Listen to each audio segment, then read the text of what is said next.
La journée mondiale de la maladie de Parkinson, c'est ce jeudi 11 avril et au Mans, c'est l'occasion pour le grand public de venir entendre une conférence. Elle sera donnée par le professeur Philippe Damier. Bonjour. Bonjour. Vous êtes neurologue au CHU de Nantes. Vous donnerez donc une conférence à la salle des Saulnières. Votre intervention, elle va porter sur les bienfaits de l'activité physique sur Parkinson. Qu'est-ce que ça veut dire concrètement ? C'est que quand on fait du sport, on ressent moins les symptômes de cette pathologie ? Oui, tout à fait. On commence maintenant même à avoir des études bien faites qui démontrent l'intérêt de l'activité physique en général dans cette maladie, à la fois pour améliorer les symptômes, améliorer l'équilibre.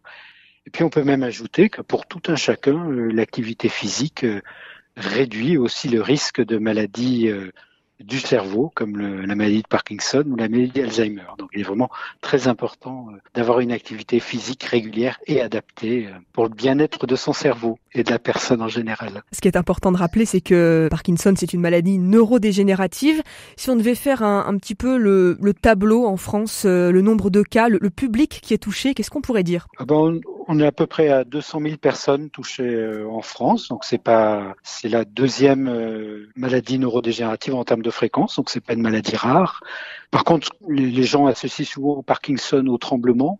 Alors, il peut y avoir effectivement du tremblement dans le Parkinson, mais ce qui va vraiment gêner les patients, c'est plutôt de la difficulté à effectuer des gestes qu'on a appris, donc comme marcher, écrire, utiliser différents objets. Donc, c'est plutôt une difficulté de la gestuelle, la maladie de Parkinson, bien au-delà du tremblement, contrairement à ce que peuvent penser les personnes en général. En termes de tranche d'âge, c'est plutôt des patients qui se situent comment ? On est avant 50 ans, après 50 ans pour le premier diagnostic ? En moyenne, on avait eu une étude bien faite en France il y a quelques années, l'âge moyen au diagnostic, c'est 70 ans. Mais après, il n'est pas rare que la maladie débute plus tôt, avant 50 ans, même parfois, alors c'est des formes bien particulières, avant 40 ans, c'est des formes qui généralement sont assez génétiques, mais on a pas mal de gens entre 50 et 60 ans, encore en pleine activité professionnelle, qui débutent cette maladie. Et puis après, plus l'âge avance, plus ça a tendance à pouvoir être fréquent. Et je vous dis, avec un âge moyen de début à 70 ans. Parkinson, c'est une maladie qui ne se guérit pas aujourd'hui en l'état actuel de la recherche, mais on a quand même de solides raisons d'espérer. La science avance quand même pour cette maladie-là. Alors aujourd'hui, elle ne se guérit pas, mais on a des traitements qui sont très efficaces, des traitements symptomatiques, puisque ce qui caractérise la maladie de Parkinson, c'est le manque de dopamine dans le cerveau, et qu'on a un certain nombre de médicaments qui permettent de rapporter au cerveau la dopamine qui manque. On peut avoir dans certains cas aussi des traitements chirurgicaux.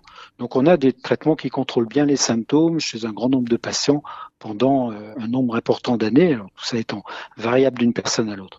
Par contre, comme vous le disiez justement, c'est une maladie qui ne se guérit pas, mais on commence à avoir un certain nombre d'essais thérapeutiques avec des résultats encourageants qui montrent qu'on débute un peu une action freinatrice sur le processus dégénératif avec différentes molécules qui commencent à faire leur preuve d'efficacité. Vous parlez justement d'essais thérapeutiques. Depuis que vous avez commencé à exercer, par exemple, comme neurologue, quelles avancées concrètes vous avez pu observer en termes de prise en charge des patients ? Alors surtout les aspects traitement symptomatique. La grande avancée qu'il y a eu sur ces 40 dernières années, c'est les traitements neurochirurgicaux qui consistent à implanter des électrodes dans le cerveau des patients, donc sur des gens qui ont débuté justement assez tôt la maladie de Parkinson. L'autre chose nouvelle, c'est la démonstration de l'efficacité de l'intérêt d'une activité physique. Donc ça, c'est une bonne chose parce que sur les 15 années précédentes, il y avait beaucoup d'essais qui étaient faits et qui n'arrivaient pas à montrer l'efficacité. Là, on a des petites pistes avec récemment un médicament utilisé dans le diabète, de l'immunothérapie qui permet d'attaquer certaines protéines qui s'accumulent anormalement dans le cerveau des patients. Voilà, à chaque fois, il y a quelques signaux positifs sur ces essais. Alors ça nécessitera d'être confirmé, de voir si c'est des effets qui se poursuivent sur des termes suffisamment longs pour être intéressants dans la maladie. Mais en tout cas, il y a des choses qui bougent. France Parkinson célèbre cette année ses 40 ans d'engagement et de combat contre la maladie. Ces journées comme ça, ces rencontres, elles permettent quoi pour les malades et surtout pour leurs proches ? Je crois que c'est avoir de l'information sur la maladie, la faire connaître aussi à des gens qui la connaissent pas, changer le regard sur cette maladie. C'est vrai que ces maladies du mouvement, ça se voit, leur intellect peut être tout à fait préservé. Donc, on va aider à changer le regard sur la maladie. C'est tout l'intérêt de ces journées. Merci beaucoup, professeur Philippe Damier. Je rappelle que vous êtes neurologue au CHU de Nantes et vous donnerez donc une conférence ce jeudi 11 avril à la salle des Saulnières au Mans, conférence sur les bienfaits de l'activité physique sur la maladie de Parkinson, une rencontre qui est organisée toute la journée avec différentes animations de 10h à 18h. Merci beaucoup à vous, bonne continuation. Merci, bonne journée à vous.